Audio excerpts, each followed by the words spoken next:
Remue ménage. Remue ménage.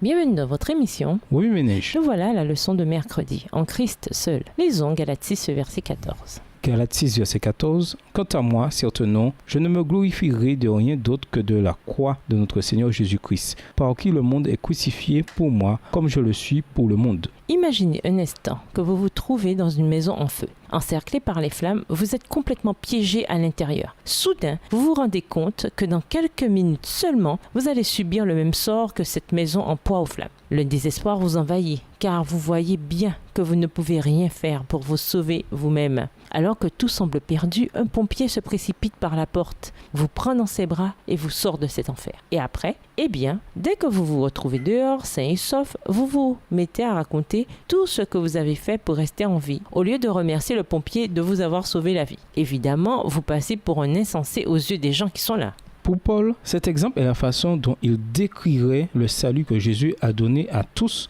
en se sacrifiant lui-même sur la croix. L'idée que nous ayons fait quoi que ce soit pour nous sauver est contraire au message même de l'Évangile. Paul a été on ne peut plus clair. Il n'avait rien pour se vanter sinon de la croix de Jésus, source même de son salut. Ceci dit, que pouvons-nous faire pour ne pas nous vanter, si ce n'est de la croix de Jésus? Premièrement, souvenez-vous que le Christ seul est la source du salut. Il n'y a rien que nous puissions faire pour obtenir une position plus élevée avec Dieu. En acceptant le don gratuit de la vie éternelle qui nous est donné par notre Seigneur Jésus, nous sommes tous sur un pied d'égalité.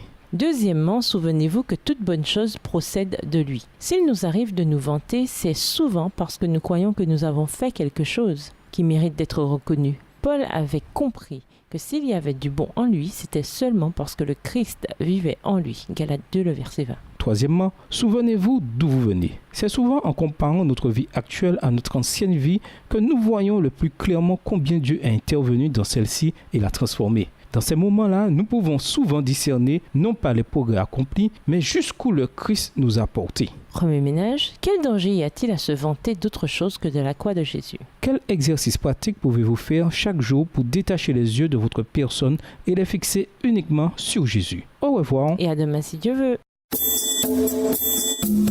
Remue ménage. Remue ménage.